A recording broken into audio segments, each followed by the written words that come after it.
उनसे बड़ा बेवकूफ सवाल ये कोई हो नहीं सकता है। जहाँ वो एमआईएम बोल रहे, मुझे आप बताइए, एक मिनट के लिए मान के चलिए, मैंने तो खड़ा नहीं किया, लेकिन एक मिनट के लिए मान के चलिए भाजपा ने, उससे फायदा किसको होगा? भाजपा को ना, कि कांग्रेस को होगा? अगर एमआईएम कांग्रेस के वोट काटेगी तो फायदा किसको होगा? भाजपा को ना। वो क्या कर रहे कि भाई वो वोट काटेंगे तो फायदा कांग्रेस को, वो काम कर रहे। मैंने तो एमआईएम को खड़ा नहीं किया, मेरे चारों कैंडिडेट वहां पे खड़े, चारों का पूरी ताकत के साथ, दमखम के साथ लड़ रहे, क्योंकि पिछली बार केवल हम 90 वोट से आ रहे थे।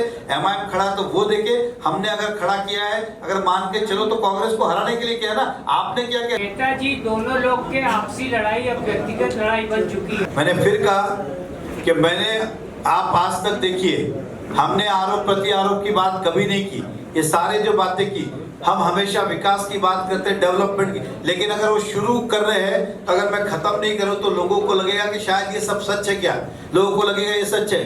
जब 2019 का चुनाव लड़ रहे थे, लोग आरोप करते गए, हम बोला जान दो क्या इसके ऊपर करना है, लेकिन लोगों ने उसी को सच माना।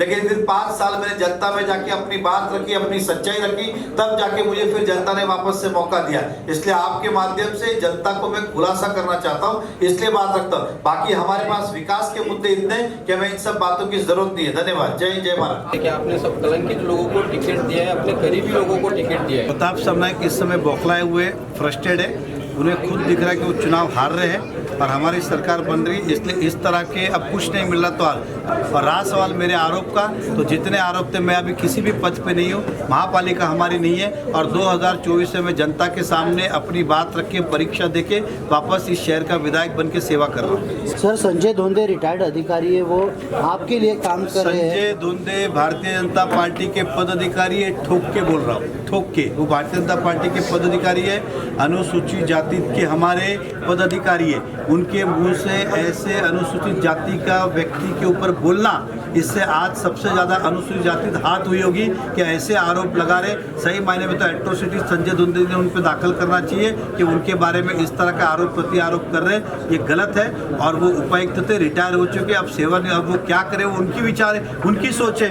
उदाहरण दे, मेरी लड़ाई भाजपा से नहीं है, नरेंद्र मेहता से। भाई मेरी लड़ाई उनसे नहीं है, मेरी लड़ाई तो शिवसेना से है और कांग्रेस से है। हम तो मेहता जी का कहना है कि मीरा भाईंदर में भाजपा नहीं है, मेहता एंड पार्टी है, लोटस एंड पार्टी है।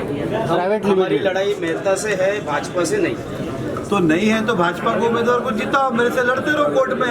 सर, भाजपा के महसूल मंत्री ने आप पे आरोप भूमाफिया करके वो आरोप लगाया है। आरोप नहीं है, मैं उसके अंदर वो लेटर जो था वैसा का वैसा लेटर फॉरवर्ड किया गया है। वो लेटर किसी ने, एक हमारे यहाँ पे जो उनके शिवसेना के पदाधिकारी थे, उन्होंने वो लिखा था, उसी को आगे फॉरवर्ड किया। कोई भी हमारे भाजपा ने इस तरह का आरोप नहीं है। भाजपा मेयर बनने के बाद में सभी मामलों की जाँच की जाएगी। इसकी जाँच ऑलरेडी एंटी करप्शन ब्यूरो के माध्यम से ढोले की हो रही है, और वो भी चाहे सनटेक हॉस्पिटल की बात हो, उनके रिसोर्ट की बात हो, या टाउन पार्क की बात हो, या और ये सारी चीज़ें बाहर आने वाली हैं। सर, उन्होंने आरोप विकास चोर हैं, उनके विकास कार्य को चोरी करके दिखा रहे हैं अपने नाम पर। देखिए, ऐसा है कि मीरा भाईंदर की जनता ये अच्छी तरह जानती है डेवलपमेंट किसने किया है, और कल देवेंद्र फडणवीस साहब आएंगे, वो आपको बता देंगे कि इस शहर का डेवलपमेंट किसने किया है। और उनका चोरी करने जैसा ऐसा कुछ भी नहीं है कि हम चोरी करें। उन्होंने आपको कलंकित कहा, क्या कहेंगे आप इस पर? वो अपने गिरेबान में एक बार झांक ले।